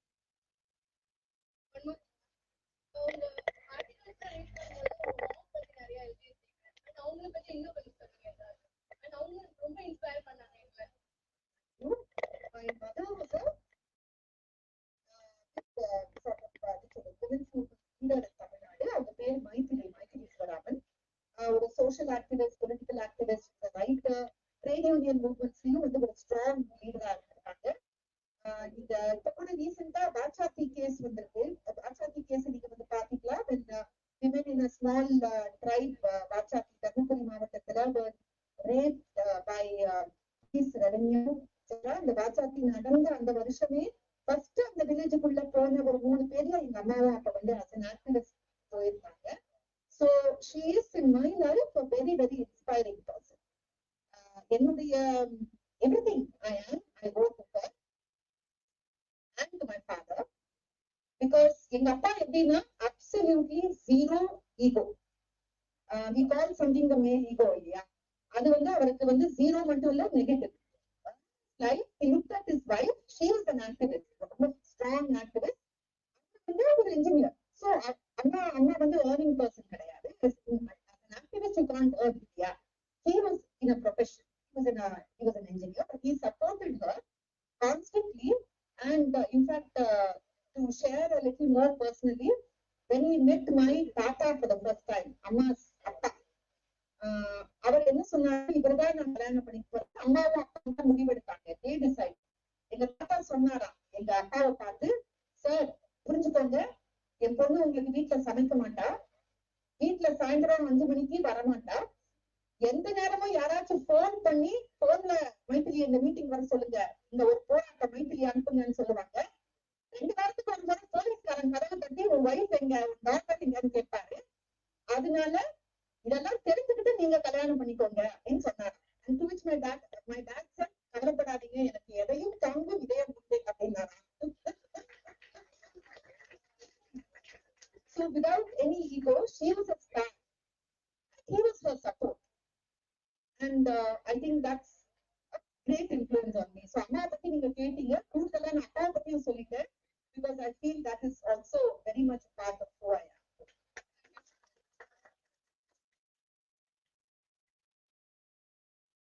Guys, we'll stop at last question.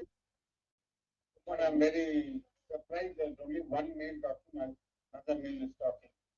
நேரம் பொண்ணுங்க தான் கேள்வி கேட்டிருந்தாங்க, விமென்ஸ் ரைட் பத்தி பேசுறாங்க. போற ஸ்பீட்ல பார்த்தா கொஞ்ச நாள்ல இவங்க கவர்ந்து அவங்க கேள்வி கேட்க ஆரம்பிச்சுக்குவாங்க. மென்ஸ் ரைட் பத்தி நம்ம ஒரு ப்ரோக்ராம் போடணும்னு நினைக்கிறேன். Empowerment is going. Good morning. என்னோட கேள்வி என்னன்னா, இப்போ வந்து லோ இன்கம் ஃபேமிலியா இருக்காங்க அப்படின்னா வந்துட்டு அவங்க சர்வைவல் பண்ணணும். பேசிக்காக என்ன பண்ணுவாங்கன்னா பையனா இருந்தாலும் சரி பொண்ணா இருந்தாலும் சரி கல்விக்கோ இல்ல வேலைக்கோ ஏதாச்சும் அனுப்புவாங்க. ஏன்னா ஒரு பொண்ணா இருந்தாலும் அவளாச்சும் நம்மளை காப்பாற்றணும் அப்படின்ற ஒரு ஸ்டேட்டஸ் தான் வந்து அனுப்புவாங்க. இப்போ மிடில் கிளாஸ்ல இருக்கவங்க வந்துட்டு எதுனாலும் பயப்படுறாங்க. இப்போ வந்து நாம இந்த டிசிஷன் எடுத்தா ஃபர்ஸ்ட் எடுத்து பேசுவாங்க, பையனை எல்லாம் கேட்டு போயிடுவாங்க. நாம இப்போ வந்து அவன் திருப்பி நம்மளுக்கு கொண்டு போயிடுவாங்க. அவ வந்து சூழ்நிலை எப்படி இருக்குன்னு தெரியுது அப்படின்னு சொல்லி எல்லாருமே பயப்படுறாங்க. அப்போ இருக்கும்போது பையனா இருந்தாலும் சரி பொண்ணா இருந்தாலும் சரி வந்துட்டு கண்டுபிடிச்சு வச்சிருக்காங்க. எனக்கு சின்ன வயசுல நிறைய ஆசை இருந்துச்சு, எனக்கு நிறைய ஆசை இருந்துச்சு, 2 பேருமே பண்ண முடியல காசு. ஏன்னா ஃபினான்ஷியல். ஸோ இப்போ மிடில் கிளாஸ்ல இப்படி இருக்கு. ஆனா ஹை கிளாஸ்ல பார்த்தோம்னா அவங்களுக்கு வந்து எல்லாமே எக்ஸ்போஸ் இருக்கிறதுனால நிறைய எக்ஸ்ப்ளோர் பண்றாங்க. இப்போ வந்துட்டு நான் வந்துட்டு பஸ்ல நான் பாஸ் பண்ணிருக்கேன்னா என் பக்கத்துலேயே ஜனலை பார்க்கும்போது ஒரு ஜீப் காம்பஸ் பைக்ல ஜீப் கார்ல வந்துட்டு ஒரு என்னோட வயசுல இருக்க ஒரு லேடி வந்துட்டு அவங்க ஷாப்பிங் பண்ணிட்டு போயிட்டு. அதே மாதிரி தான் பையன் வந்து நான் என்ன ஆசைப்படுறேனோ அதுக்கு மேல பசங்களாம் இருக்காங்க. இப்போ வந்து எனக்கு என்ன டவுட்னா ஜெண்டர் ஈக்குவாலிட்டி, அதாவது வெறும் ஈக்குவாலிட்டியா டெவலப் பண்றது நம்ம சோசியல் பாக்குற இமேஜ் வச்சுக்கா அப்படின்னா ஃபினான்ஷியல் ஸ்டேட்டஸ் வச்சுருக்காங்க. ரெண்டுமே டெஃபினட்டா. இப்ப நீங்க சொன்னது வந்து ஜெண்டர் ஈக்குவாலிட்டியுடைய இது என்ன, ஜெண்டர் ஆப்ஷன் இல்ல ஜெண்டர் இன்இக்வாலிட்டியோட கன்க்ளூஷன்ஸே it will depend on the financial status and class status in the family. நீங்க ரொம்ப அருமையா எக்ஸாம்பிள்ஸ் அதுக்கு கொடுத்தீங்க. ஃபார் இன்ஸ்டன்ஸ் ஒரு அக்ரிகல்ச்சரல் ஃபேமிலியில பெண்ணும் தான் வேலைக்கு போகணும், ஆணும் தான் வேலைக்கு போகணும், வேற வழியே கிடையாது. 2 பேரும் வேலைக்கு போய் ஏதோ ஒரு வருமானத்தை கொண்டு வந்தாதான் அந்த ஃபேமிலி ஓரளவுக்கு குடும்பத்தை வந்து நடத்த முடியும். மிடில் கிளாஸ் ஃபேமிலிஸ், கொஞ்சம் urban families அந்த மாதிரி வரும்போது, in fact it is in these families that women are kept inside the home most of the time. இப்போ காலேஜுக்கு அனுப்பிடுறாங்க. ஏன்னா காலேஜுக்கு பொண்ணு அனுப்பலைன்னா உங்களுக்கு ஸ்டேட்டஸ் வந்து கம்மியாயிடும். இந்த போல வீட்டுல காலேஜுக்கு கூட அனுப்பாம இருக்க முடியாது. ஆனால் காலேஜுக்கு அடுத்த பிறகு இண்டிபெண்டன்ட்லி அப்படிங்கிறது it's a very big question mark. India's statistics tells you that labor force participation of women is actually low. It has been low for nearly 20 to 30 years. நீங்க எந்த அளவுக்கு காலேஜுக்கு அனுப்புறீங்களோ அந்த அளவுக்கு லேபர் போர்ஸுக்கு விமனை அனுப்ப மாட்டீங்க. காரணம்னா ஒண்ணு, டாக்டரா இருக்கட்டும் டாக்டரா இருக்கட்டும் கொஞ்சம் டிஸ்டன்ஸ்ல போய் வந்து வேலைக்கு போகணும் அப்படின்னா அதுக்குள்ள வந்து என்ன ஆகும், நிறைய பாய்ஸோட பேசுவாங்களா, வழியில போகிற பஸ்ல வந்து பசங்களோட ஏதாவது வந்து ஒரு ரிலேஷன்ஷிப் வந்துருமா அப்படின்னு சொல்லிட்டு அந்த பயம் இருந்துகிட்டே இருக்கு இல்லையா. இந்த 4 பேர் என்ன சொல்லுவாங்க அப்படிங்கிற ஒரு பயம். நீங்க கூட அதை அழகா கேட்டீங்க. இந்த விவேக்கோட காமெடியில கூட அந்த விவேக் வந்து ஒரு இதுல சொல்லுவாங்க, ஓஹோ அந்த 4 பேரு நீங்க தான், முதல்ல உங்களை சொல்லணும், அப்பதான் 4 உருப்படும் அப்படிங்கிற மாதிரி. So that fear is always there. You want to control. fear-ஓட அடிப்படை என்னன்னா பெண்ணை வந்து நீங்க கண்ட்ரோல் பண்ணணும். Right? If it is your daughter, unmarried, single, அந்த ஊர்ல போய் ஒரு ஹாஸ்டல்ல ஸ்டே பண்ணிட்டு கூட நீ ஒர்க் பண்ணுமா அப்படின்னு சொல்லி அனுப்ப மாட்டாங்க. அதுக்கு காரணம் அந்த பொண்ணு இண்டிபெண்டா முடிவெடுத்துட்டாங்கன்னா, வேற நம்ம சாதியை விட்டு வேற சாதியில கல்யாணம் பண்ணிட்டாங்கன்னா என்ன பண்றது இல்லையா. So I give you education, but you have to still live within my நான் போட்ட கோட்டுக்குள்ள இருக்கணும்ங்கிறது இன்னைக்கு எல்லா families are still operating on that. அந்த அசம்ஷன் இருக்கும்போது நமக்கு பயமும் இருக்கு. அந்த கோட்டுக்குள்ள நம்ம பெண் இல்லைன்னா என்ன செய்யறது, முடிவெடுத்துட்டாங்கன்னா என்ன செய்யறது அப்படிங்கிறது. That is definitely holding back. I would definitely say that. So financial status of families is important. Of course, much higher. When you go much higher above the scale, அவங்க வந்து இப்போ ஒரு ஐஐடிலேயே படிச்சிருக்காங்க, கம்ப்யூட்டர் சயின்ஸா ஒரு கேர்ள் படிச்சிருக்காங்கன்னா டெஃபினெட்லி ஒரு engineering காலேஜ்ல chances are greater that she will find some kind of employment. அப்போ the questions are, employment அனுப்பிச்சாலுமே அந்த ஃபேமிலி அந்த உமனுக்கு எவ்வளவு சப்போர்ட் கொடுக்குது to remain in the workforce, right? So these become the questions, but I like your way of asking the question. Thank you.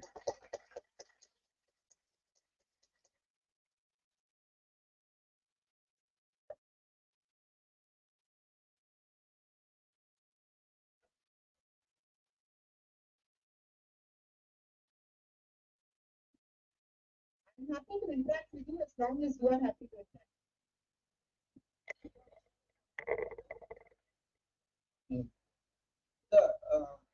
Sorry, I'll wind up with this. All this talk about equality got me thinking, ஒரு சின்ன question ப்ராப்பரா எல்லாருமே புரியுற மாதிரியே நான் கேட்கிறேன், simple terms. இப்போ வந்து when it comes to marriage, ஒரு மேல வந்து வேலை கிடைச்சா இந்த மாதிரி வேலைக்கு போனா இந்த மாதிரி அவங்களுக்கு சில கிரைட்டீரியா தான் இருந்ததுனால தான் அவங்களுக்கு பொண்ணு தருவோன்றதுல ஒரு கிரைட்டீரியா இருக்கு இல்லையா. but that same criteria doesn't apply for a woman, right? She can give a dowry or அந்த மாதிரி சிஸ்டம் யூஸ் பண்ணி ஒரு woman வந்து கல்யாணம் பண்ணி வைக்கிறாங்க. பட் அந்த மேலுக்கு அந்த அந்த அந்த சான்ஸே கொடுக்கறதே இல்லை. அவங்க வேலை கிடைச்சாதான் பொண்ணு, even relationship or whatever. Actually, that was my friend's question.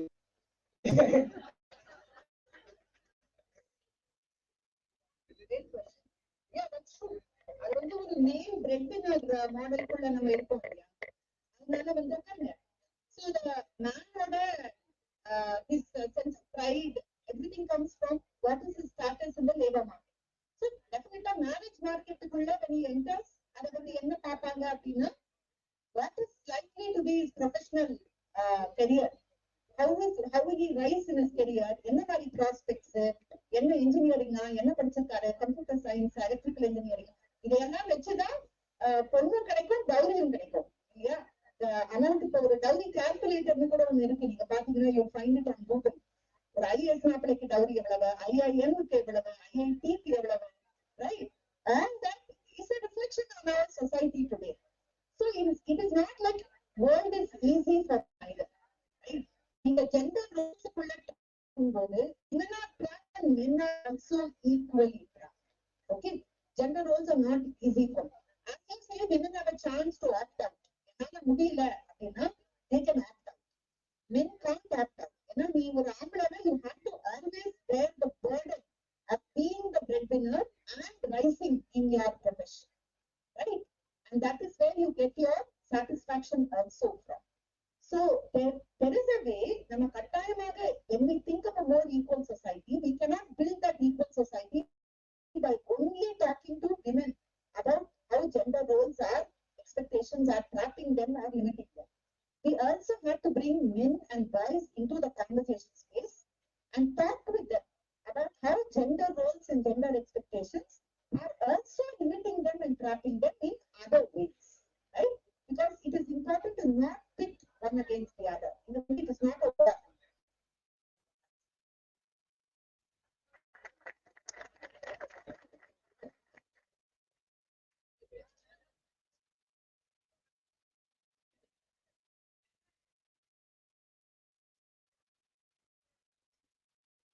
Ma'am one last question ma'am, ஒரே டவுட் தான் மேம். இப்ப பாத்தீங்கன்னா இப்ப நம்ம எதுனாலும் எஜுகேஷன்ல வந்து நம்ம கத்துக்கிறோம். அதாவது எதுனாலும் இப்போ ஒரு வீடுன்னு பாத்துக்கிட்டா அப்பா இருக்காரு, பொண்ணு இருக்கா, பையன் இருக்கா, சில்ட்ரன்ஸ் இருக்காங்க, ஒய்ஃப் இருக்காங்க, அவங்க எல்லாருமே சேர்ந்து பாக்குறதா. அதெல்லாம் கத்து தர எஜுகேஷன் எப்போ வரும்?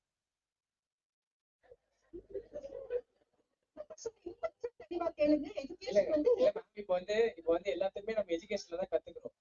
ஆனா இப்போ ஒரு வீடு பாத்துக்கிறது அப்பாவும் பாத்துக்கணும், பசங்களும் பாத்துக்கணும், ஒய்ஃபும் பாத்துக்கணும், இந்த மாதிரி அந்த மாதிரி எஜுகேஷன் எப்போ வரும்? Very good. Right. I understand your question. நீங்க வந்து gender equality, other equality, social equality வந்து ஏன் எஜுகேஷன் இதுல இருந்தே வந்து கொண்டு வரக்கூடாதுன்னு கேட்குறீங்க. இன்ஃபேக்ட் அதுக்காக நிறைய ஸ்டெப்ஸ் ஏற்கனவே எடுத்துட்டாங்க. முன்னாடி இருந்த ஸ்கூல் புக்ஸ் எல்லாம் பாத்தீங்கன்னா, அம்மா சமையல் செய்கிறார், அப்பா பேப்பர் படிக்கிறார், அப்பா அலுவலகம் செல்கிறார், அம்மா கோலம் போடுகிறார் அப்படிங்கிற அந்த ஜெண்டர் ஸ்டீரியோ டைப் லெசன்ஸ் வந்து இப்ப டெக்ஸ்ட் புக்ஸ்குள்ள கொண்டு வரது கிடையாது. தமிழ்நாட்டுல கொண்டு வரது கிடையாது. இது மற்ற மாநிலங்கள்ல எந்த அளவுக்கு மாற்றி இருக்காங்கன்னு தெரியாது. So there is a greater consciousness and lots of groups are saying that இந்த ஜெண்டர் ஈக்குவாலிட்டிய ஒரு டெக்ஸ்ட் புக்ஸ்குள்ள, கிளாஸஸ்குள்ள ரொம்ப சின்ன வயசுல இருந்தே வந்து கொண்டு வாங்க, கதைகள் மூலமா கொண்டு வாங்க.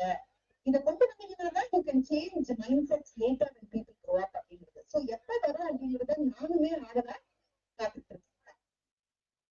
மேம் அப்புறம் இன்னொரு ஒரே ஒரு கொஸ்டின். இல்ல மேம், இப்ப அவங்க ஒரு கொஸ்டின் கேட்டாங்க, எலிஜிபிலிட்டி அதை பத்தி ஒரு கொஸ்டின் கேட்டாங்க. இது எனக்கு ஒரு இப்ப இதுவே நம்ம ஃப்ரீயா ஒரு எக்ஸ்டென்ட்ல வந்துட்டு இப்ப பாப்புலேஷன் growth அதை பத்தி எல்லாம் என்ன ஆகும்? அது வந்து ஒரு டவுட் தான். So அது வந்து இப்ப anyway we have overpopulated the world and anyway we have destroyed the planet. Yeah, we have almost completely destroyed the planet. As you know, environmental crisis அப்படிங்கிறது நமக்கு நிறைய ஸ்பீஷீஸ், நான் ஹியூமன் ஸ்பீஷீஸ் வந்து extinct ஆயிடுச்சு. Humans வந்து Homo sapiens வந்து அந்த அளவுக்கு இந்த பிளானட் எனக்கு மட்டும்தான்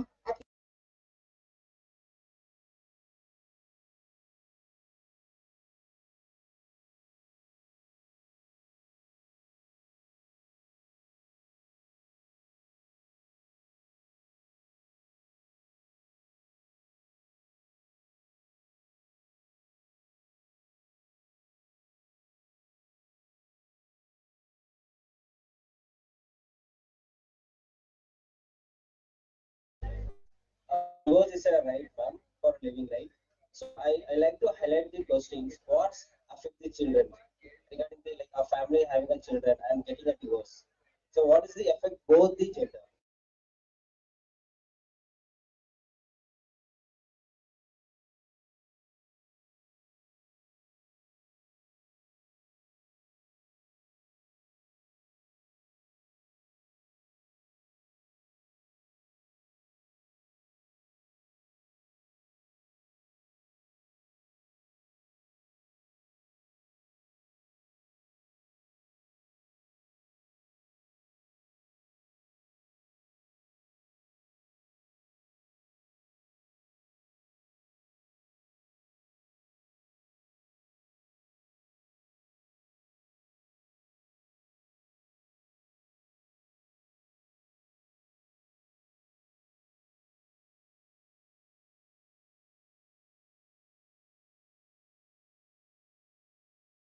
cases the judges take that into consideration. Question of what happens to children at the end of the day? See, one thing we see, of course, it will be a period of instability. It will be a lot of unhappiness for children also. The children want to see their parents together, living happily together. But one thing we can keep in mind is that parents are especially unhappy. If there is violence in the home, it is better for children not to grow up in an atmosphere where you see parents fighting every day, quarreling.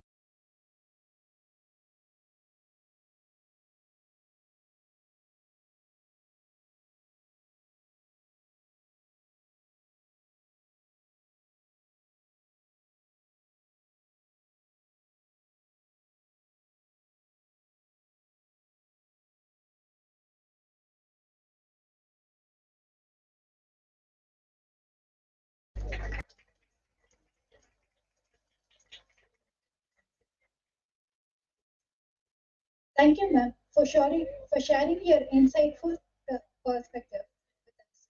Your presence and valuable input have enriched our event profoundly.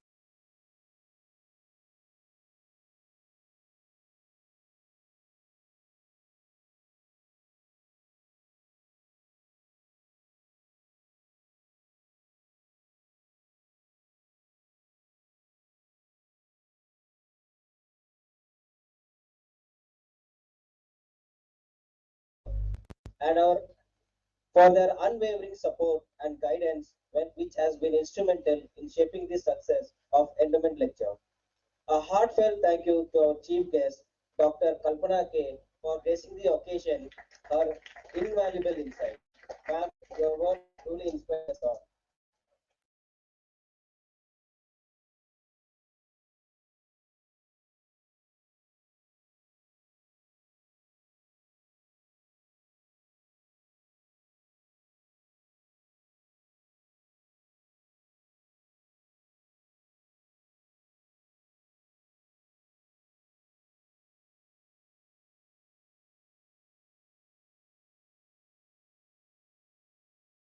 To extend my sincere gratitude to all our other staff members too. Let us carry forward the spirit of collaboration and learning fostered here today. Thank you.